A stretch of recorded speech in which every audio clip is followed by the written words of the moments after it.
One of the main reasons for moving to Portugal was to be able to grow our own organic vegetables and turn them into delicious meals, to shorten the supply chain and bring food farm to table. We're both big foodies, and to be able to grow and produce our own food brings us a lot of joy. We've been foraging for nuts, wild plants and mushrooms for a long time before moving here. And now we really have the time to get out there, and we aren't so constricted by our work schedules.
It's been incredibly sunny the last few weeks, and it feels like spring might be coming, and this is a good time to gather stinging nettles. This is our little stinging nettle patch. This ruin doesn't belong to us. It's an old goat house, and the people who own this place just put all the goat manure out front.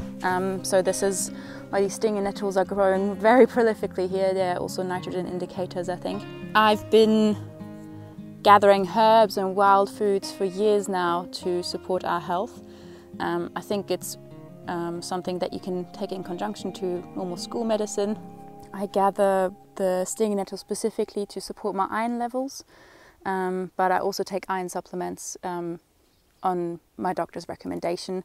If you gather wild foods, it's really important that you educate yourself, take a course or read a good book. I'm going to leave a book recommendation in the description below for medicinal herbs. Yeah, also if you take herbal medicine, it's really important that you talk with your doctor and pharmacist. If you take any other medication, you could actually do more harm than good. And these stinging nettles will be used in soups, and sometimes I put it into smoothies or pasta sauces or something like that. Not too much because our kid doesn't really like it. If you blend it or blanch it, the hairs become inactive and then you can eat them. I used to gather them by hand in Germany because there's a technique where you pull upwards, but these Portuguese stinging nettles are something else. Like even through gloves, they pierce you through the gloves. So I've been collecting them with the clippers and then I only handle them with spoons because it's intense. But yeah, I'm gonna dry them and then we'll use them throughout the year.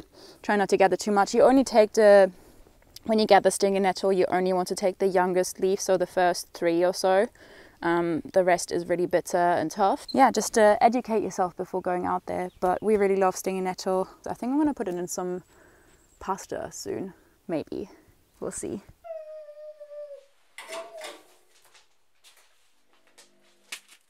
To be honest, originally we played with the idea of not having a garden this year to focus more on our house renovations. But we're starting to feel the crunch with rising prices for food as well. It motivated us to set some time aside this year and plan out our vegetable garden.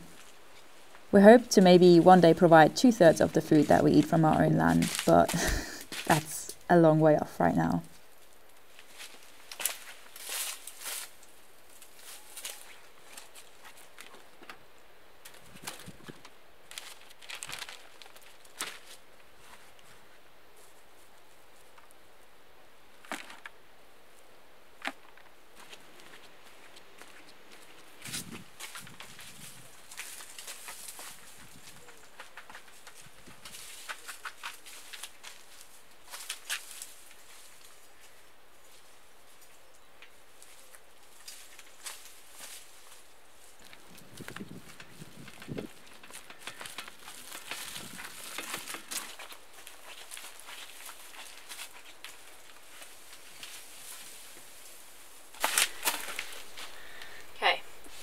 because we're about to start a new planting season. I got this bed in the greenhouse ready now. We want to use one side of the greenhouse for seeding, and the other side will be used for well, plants, right? And here we kind of have the chance to trial out a no-dig method. So here I got cardboard, some topsoil, some of our own compost. I put like a handful of wood ash in as well, just because I can. And then the other day we had some friends over with their wood chipper, and we rented the wood chipper from them and chipped all of our olive cuttings from October. First we wanted to use them only for our walking paths, but the other week I watched a video by Hugh Richards, whom, like, I mean, I don't trust him exactly with my life, but I'm trusting with the life of my garden. And he made a video, I'm going to link it, about how wood chip is actually really good mulch. So we're giving that a try here. And here I will put in some pumpkin seeds, some borage, and some Swiss chard. And my dream is that in the summer we will, like, this will be full of pumpkin, which will give additional shading to the ground here. And we'll also put tomatoes in as the summer kind of progresses. I'm going to seed the tomatoes out this week. And yeah, when they're ready to go out, we'll put a bunch of them in here in the polytunnel, and then a bunch into the garden, and just see what performs better. The way we positioned this greenhouse is quite good, because in the summer it's half shaded during the day from the trees, so hopefully we don't need to put up shade netting, we'll see. It's also quite protected from the wind. That's why we really put it here, because we get quite strong winds coming off the mountains, and the last thing we want is our polytunnel to blow away. So while some people might think that a shaded polytunnel is not ideal, in Portugal I would say it is, and we can save on some shade netting that we need to buy. Hopefully we'll see how it goes, really.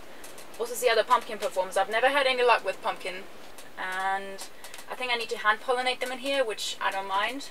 So I'm quite excited. I'm gonna direct seed it in here.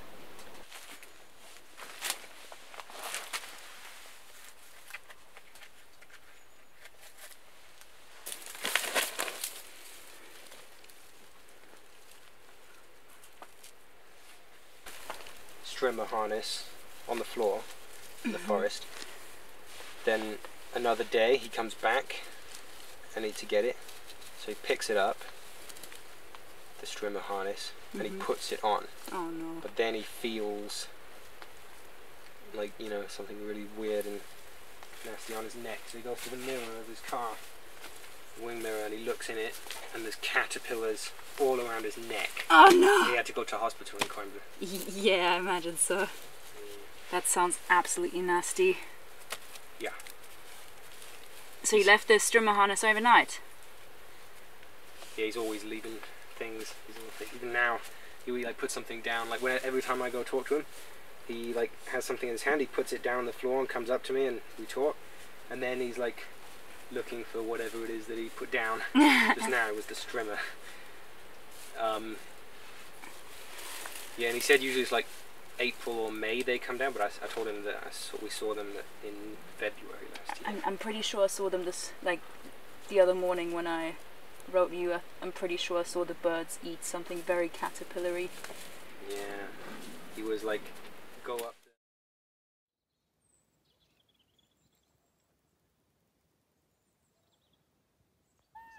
After the very unsuccessful garden year we had last season, we want to focus on 5 crops this year that we want to learn how to grow really well. Tomatoes, pumpkins, corn, beans and zucchini.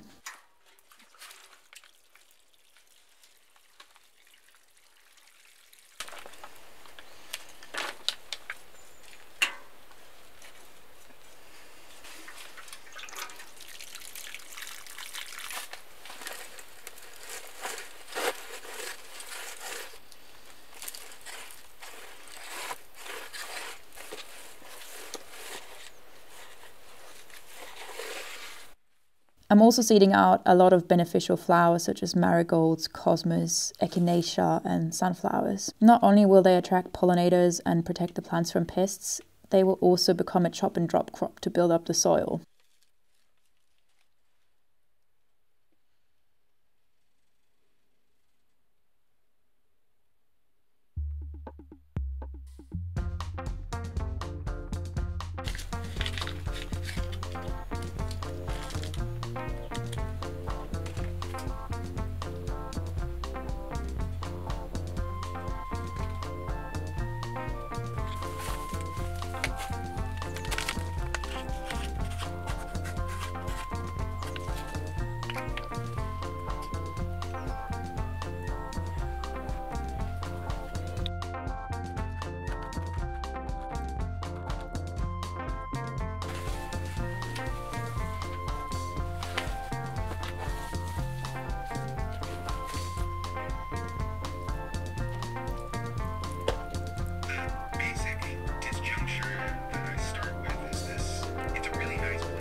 So the plan for this year really is to kind of increase the amount of feed that we grow for our chickens and for the pigs. So it's going to be quite a lot of sunflowers. We're going to try corn and pumpkins. So some of these pumpkins we'll keep for ourselves and some we'll give to our animals, and we'll just try to also kind of wild seed a bunch of stuff by, for example, when we have the pig on the pasture, just giving her loads of pumpkin and hoping that it comes up by itself without any help from us.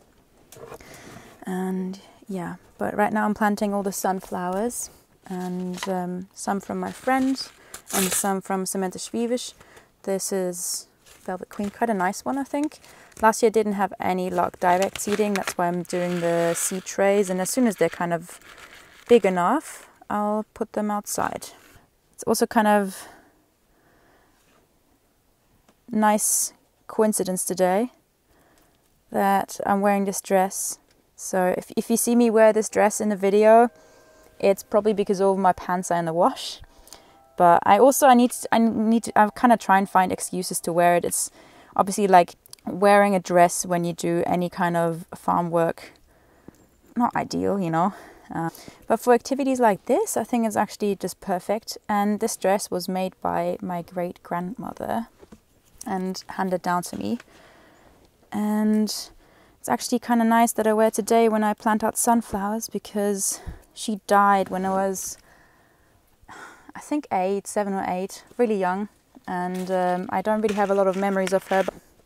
But I remember during her funeral, we all threw sunflowers into her grave before they closed it up. I think it was sunflowers. Maybe I'm completely mistaken. That's my memory. So yeah, I think they were her favorite flower. So it's kind of nice wearing a dress that was made by her like years and years ago, while planting some of my favorite flowers as well. And they will feed our chickens too. So triple nice.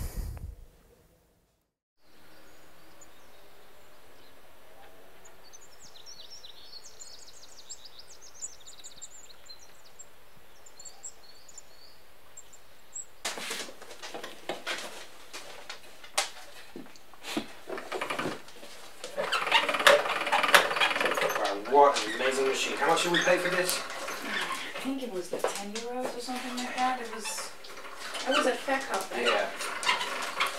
Good price.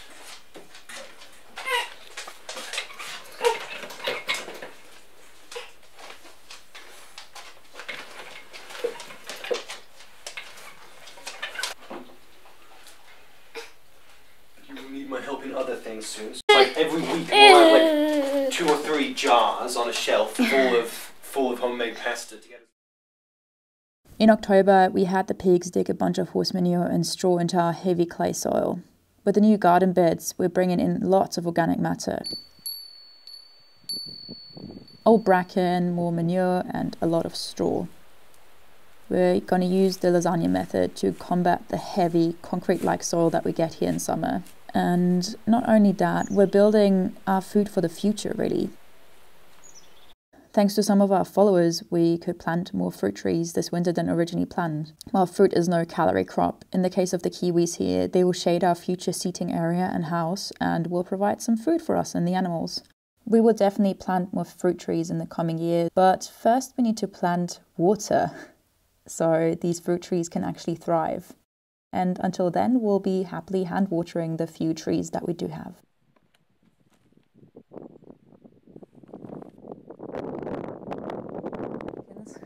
It's a bit cold. Another plan that we had was to get a dual purpose chicken breed and some meat birds just to add some more protein to our diet. Unfortunately, within 2 days of us getting our chickens, a predator made a hole through double layered wire and got into the coop and killed all our new chicks. So until we can build a completely predator proof coop out of concrete and hard wire mesh, we're not going to get any more chickens.